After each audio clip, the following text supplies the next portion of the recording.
नमस्कार। सावन का पवित्र माह खत्म हो चुका है और भादो मास शुरू हो चुका है। भादो मास का हिंदू धर्म में विशेष महत्व है और इस माह में भी कई महत्वपूर्ण त्योहार मनाए जाते हैं। लेकिन भादो मास में आने वाले एकादशी व्रत का महत्व बहुत ज़्यादा होता है। हर माह में 2 बार एकादशी व्रत होता है, एक शुक्ल पक्ष में और दूसरा कृष्ण पक्ष में। हिंदू पंचांग के मुताबिक पूरे साल में कुल 24 एकादशी व्रत रखे जाते हैं। ऐसा माना जाता है कि एकादशी तिथि भगवान विष्णु को बहुत प्रिय होती है, इसलिए इस दिन पूरे विधि विधान के साथ एकादशी व्रत करने से सभी मनोकामना पूरी होती है। भाद्रपद मास के कृष्ण पक्ष की एकादशी को अजा एकादशी के नाम से जाना जाता है और भाद्रपद मास के शुक्ल पक्ष की एकादशी को पद्मा एकादशी के नाम से जाना जाता है। इन दोनों की ही एकादशी व्रत को पूरे विधान से करना चाहिए, जिससे विष्णु भगवान प्रसन्न होते हैं। यदि आप भी ये दोनों एकादशी व्रत करना चाहते हैं तो सुबह जल्दी उठकर स्नान करें और उसके बाद घर के मंदिर में दीप प्रज्वलित करें। पूजा स्थल पर भगवान विष्णु की मूर्ति स्थापित करने के बाद गंगा जल से अभिषेक करने के बाद तुलसी दल अर्पित करें। एकादशी व्रत के दिन ज़्यादा तामसिक भोजन नहीं करना चाहिए।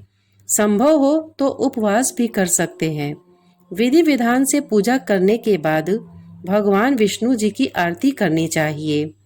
भगवान विष्णु को पूजा के दौरान सिर्फ सात्विक चीजों का भोग लगाया जाता है।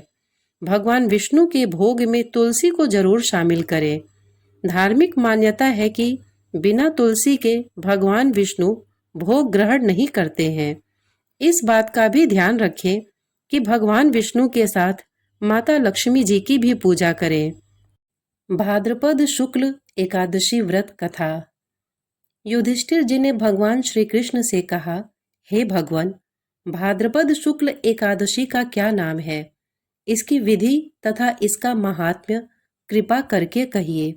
तब भगवान श्री कृष्ण कहने लगे कि इस पुण्य, स्वर्ग और मोक्ष को देने वाली तथा सब पापों का नाश करने वाली उत्तम वामन एकादशी का महत्व मैं तुमसे कहता हूँ, तुम ध्यान पूर्वक सुनो। यह पद्मा या परिवर्तनी एकादशी जयंती एकादशी भी कहलाती है। इसका यज्ञ करने से वाजपेय यज्ञ का फल मिलता है। पापियों के पाप नाश करने के लिए इससे बढ़कर कोई उपाय नहीं। जो मनुष्य इस एकादशी के दिन मेरी वामन रूप की पूजा करता है, उससे तीनों लोग पूज्य होते हैं। अतः मोक्ष की इच्छा करने वाले मनुष्य इस व्रत को अवश्य करें। जो कमल नयन भगवान का कमल से पूजन करते हैं, वे अवश्य भगवान के समीप जाते हैं। जिसने भाद्रपद शुक्ल एकादशी को व्रत और पूजन किया, उसने ब्रह्मा विष्णु सहित तीनों लोकों का पूजन किया। भगवान के वचन सुनकर युधिष्ठिर बोले कि भगवान, मुझे अति संदेह हो रहा है कि आप किस प्रकार सोते और करवट लेते हैं तथा किस तरह राजा बलि को बांधा और वामन रूप रखकर क्या क्या लीलाएं की। चातुर्मास के व्रत की क्या विधि है तथा आपके शयन करने पर मनुष्य का क्या कर्तव्य है, सो आप मुझे विस्तार से बताइए। श्री कृष्ण कहने लगे कि हे राजन, अब आप सब पापों को नष्ट करने वाली कथा का श्रवण करें। त्रेता युग में बलि नामक एक दैत्य था। वह मेरा परम भक्त था। विविध प्रकार के वेद सूक्तों से मेरा पूजन किया करता था और नित्य ही ब्राह्मणों का पूजन तथा यज्ञ के आयोजन करता था। लेकिन इंद्र से द्वेष के कारण उसने इंद्रलोक तथा सभी देवताओं को जीत लिया। इस कारण सभी देवता एकत्र होकर सोच विचार कर भगवान के पास गए। बृहस्पति सहित इंद्रादिक देवता प्रभु के निकट जाकर और नतमस्तक होकर वेद मंत्रों द्वारा भगवान का पूजन और स्तुति करने लगे। अतः मैंने वामन रूप धारण करके 5वां अवतार लिया और फिर अत्यंत तेजस्वी रूप से राजा बलि को जीत लिया। इतनी वार्ता सुनकर युधिष्ठिर बोले कि हे जनार्दन, आपने वामन रूप धारण करके उस महाबली दैत्य को किस प्रकार जीता? श्री कृष्ण कहने लगे, मैंने बलि से 3 पग भूमि की मांग की। मैंने कहा, ये 3 पग भूमि तुम मुझे दे दो, मेरे लिए ये 3 लोक के समान है।